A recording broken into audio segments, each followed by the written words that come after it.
Telugu Desam party ప్రభుత్వ హయాంలో కుంభకోణాల మీద నమోదైన కేసుల దర్యాప్తును ప్రభావితం చేసేలా కీలక సాక్షులను బెదిరించేలా వ్యాఖ్యలు చేశారంటూ నారా లోకేష్ నోటీసులు అందించాలని విజయవాడలోని ఏసీబీ న్యాయస్థానం మంగళవారం కోర్టు అధికారులను ఆదేశించింది. నోటీసులు తీసుకునేందుకు నిరాకరించిన లోకేష్ తీరుపై ఆగ్రహం వ్యక్తం చేసింది.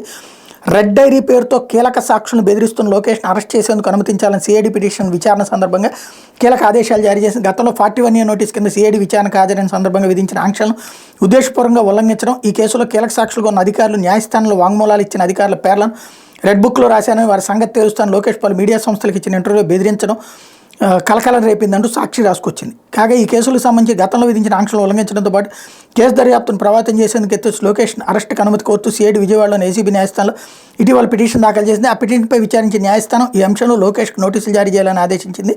ఆయన అరెస్ట్ చేసేందుకు అనుమతించాలని సిఐడి పిటిషన్పై సమాధానం చెప్పాలని ఆ నోటీసులో పేర్కొనాలని తెలిపింది.